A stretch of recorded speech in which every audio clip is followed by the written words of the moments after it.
be a moment when you realize you're 27 when yesterday you were just 17, and you wouldn't be able to tell how a decade passed away, and your life got divided into before and afters. The fury of youth will subdue, and nothing will really change, but everything will feel different when you look at old photographs and blurry videos taken on cheap mobile phones. Scents will remind you of childhood and certain friends you don't talk to anymore. Hangouts will become reunions, and mom's burnt pie will become the best food you ever had.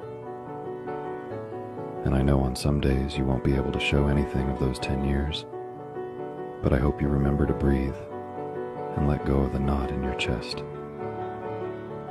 I hope you go out in the sun and live a little, because tomorrow is 37. Each passing year feels like a silent farewell to the innocence of youth, leaving behind a trail of bittersweet longing for the days when life seemed simpler